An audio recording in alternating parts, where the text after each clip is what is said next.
What's up, Kyle? What's going on, Scott? How are we doing today? Not too bad. We had a decent night of fights. That could have been an excellent night. Yeah, so what do you think of the judging? I thought the judging was weird all night. Helped us in maybe a couple fights.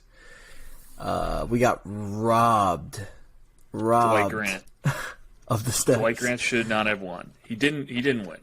I tweeted out, I hope you guys listen to the pod because I called this Sekulic win.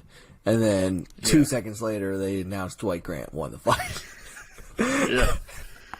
Yeah. I think I tweeted out just one long boo. Yeah. So I couldn't believe that. That was pretty fucking crazy. But besides that, we were right on a lot of things that night, barring some weird endings to fights. Yeah. There's you got to expect some Florida fuckery. Right. So, and it did not disappoint. Yeah. I mean, the one fight we could say we got wrong is Wheelie Zhang. Yeah, but that's another, like, fluky. I mean, not fluky in that Rose is not good, but fluky in that it was just like a one kick. Right. That's true, too. Dead. That's true, too. That's like when Conor McGregor beat Jose Aldo on the first punch. When he ran into his fist. You know, it's like, yeah. Yeah. She ran neck first into her foot. Yeah. Well, the fight started off with the Carnelossi versus Na, and I don't know if you were watching that early, but they came out swinging. I think the crowd had the crowd being back brought the energy because these girls went at it. First thing I tweeted was, don't love how this started because Na was looking pretty good. And we had Carnelossi I had her pretty big. And then Carnelossi turned it on and got the finish in round 2. Carnelossi looked really good. And honestly, Liang Na looked pretty good. I think she's could beat a lot of girls in this division. She's massive. She was huge. And even in the first round looked stronger than Carnelossi, who is really strong for the division. But we started off with a nice win. Second fight was Jeff Molina versus Aori, and Jeff Molina starts off by losing round 1, and made me a little nervous. But then he came back. His jab started firing. He started firing the 1-2. Looked like he was going to finish Aori for a while. He didn't, and almost got finished himself within the last 3 seconds of that fight. It was another crazy fight. Yeah. But the judges got that one right, and Molina definitely won rounds 2 and 3, and we started the card 2 for 2. Next, we had Rodrigo Vargas versus Zhu Rong, and I changed my tune on the pod. If you remember, I said Vargas looked good at the weigh-ins. Let's use him in DraftKings. I didn't pull the trigger on the bet, but we stayed away bet-wise, but I had him in DraftKings, and he came out with a decision win, and he deserved it. He won every round. And next was your boy, Dana. I missed that one. I'm pissed. Oh, yeah. He came out to the Who. I'm not sure which song it was. He came out to the Who, was fired up, and knocked the guy right out. Almost instantly. Pretty much what I said. Yeah. Hooed him to death. He grunted right in his face. That fight lasted Couldn't do anything about it. That fight lasted 50 seconds. Yeah, don't blink. We then moved on to the card that started on ESPN with Tristan Connolly and Pat Sabatini, and here's one we got wrong. Tristan Connolly was slow and did not use any wrestling, and Pat Sabatini looked pretty good. Pat Sabatini won round 1 and 2 and played it safe in round 3. Connolly won round 3, but I don't believe he would have won round 3 if Sabatini thought it was a closer fight. Right, and Connolly came out. I mean, once he knew he had nothing to lose, he pushed the pace, and I mean, he obviously didn't. He was kind of knew he had to finish him, so he was just hammering going balls to the wall at Sabatini. Yep. And Sabatini was kind of content to like rest on his laurels and not really try anything crazy. Exactly. And I mean, it worked out for him, but it did. Not what you want to see. Nope. And then we had Brendan Allen, Carl Roberson, another fight we called. I said on the pod, if Brendan Allen gets his wrestling going, he should win this fight easy. I wasn't sure if he was going to use it, and sure enough, he did, and he got the submission win via heel hook. Won it pretty easy. Yep. Yeah. First round. 5 seconds left to go, but a heel hook, I mean, you got to tap, so yeah, can't blame him. Next fight was Dwight Grant robbery over Steven Sekulic. Yes. Twitter was very angry about that, by the way. I know. Which is good. Very warranted. They also let me know, oh, he didn't win. Nice tweet. Yeah. that ended well. Nice tweet, loser. But like I said, we can't account for that. We made the right call on that fight. Florida fuckery. What are you going to do? Yep. Alex Oliveira versus Randy Brown. Got that one wrong.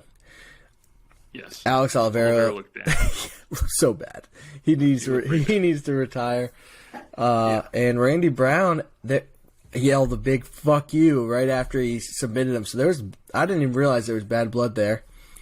And then I was just reading through Twitter. People were asking the same question: why is Randy Brown so mad? And the collective answer just seemed to be because Alex Oliveira is a piece of shit. That's all I got. I mean, could be. I guess so. I didn't realize that, but guess he is. And then this is where the card went wrong for us. Went south. We had Jimmy Crute versus Anthony Smith. Yeah, that's another. What are you gonna do? Kind So, of moment. Anthony Smith's jab looked really good. He was winning the striking exchanges. He then He was definitely winning. He was winning when Crute had 2 working feet. Yes. And this is another one where I tweeted out the end of the fight because Jimmy Crute got calf kicked, and as soon as that happened, he took Anthony Smith down and beat the shit out of him. And I tweeted out, between rounds, I tweeted, Jimmy Crute just stole the round looking for a finish in round 2. Little did I know, his leg was compromised. He still wanted to continue fighting. The doctor decided he was not. I think he could have won. I think he could have won on one leg. I think he would have. He would have went for a takedown, muscled it. Anthony Smith has no answer for takedowns. We've seen it over and over in his career, and he doesn't know how to protect himself on the ground. Crute had a nice audible fuck. Punched the cage, yeah. Slammed the cage. Yeah. Through his mouth guard. Yep. So that's disappointing. Because I think we were on the right side of that one. Yeah. Next fight, even weirder. I actually went to sleep. I had work the next morning. I had to go to bed. Yeah. So I didn't watch it live, but I did catch up on all the fights next day. Uriah Hall, Chris Weidman, and Chris Weidman had the MMA gods just snap his leg in half. He came full circle. His career came full circle. He's been on both sides of the leg breaking with your leg. I think it's only happened like 4 times. And Chris Weidman, 1 for, 1 against him. Chris Weidman's involved twice. You gotta hope he's doing better. I did see an update. His wife tweeted out a picture of him in the hospital bed. And it said Joe Rogan was interviewing the losers of every fight all night, and I kind of wish he stuck a microphone in his face while he's just ah! Hey Weidman, what do you think about your legs snapping in half while they're pumping up the air cast on him? He was yelling too. He was screaming. Yeah. pretty brutal. He says he's going to overcome it, and it sounds as of now he's not hanging him up just yet. Really? Yeah. Also, first time anyone in the UFC has ever won without throwing a strike. Uriah Hall. That's true. Yep. That's a weird stat. Mm-hmm. Next fight, Valentina Shevchenko, Jessica Andrade, and Shevchenko looked great. She is who she thought she was. Yes. That was just easy. Nothing surprising. Didn't even look labored. The only competition there is Nunes, and we've seen it twice. So Dana White actually said himself he's not interested in the third fight between them. Yeah. Next, Thug Rose versus Weili. And Thug Rose. She snuck that kick up there. Yeah. If you look at the replay, Weili thinks it's going to be an inside leg kick. That's how she reacts. Reacts dodging the inside leg kick. And then just chopped her neck right off. Yeah, gets kicked right in the head. Knocked out instant. And Thug Rose becomes the first women's fighter to lose and regain the title. Which is pretty interesting. Cool stat. Yep. Yeah. And then Kamaru Usman. If you thought Jorge Masvidal was going to win this fight, you are an idiot. Stupid. Yeah. You're a dumb person. It's exactly what I said. He tricks you with his confidence, just like Conor, into thinking, oh, maybe he can win. Yeah. Oh. He certainly is confident. Right. Why would he be this confident if he wasn't that good? And he got cracked, knocked out cold.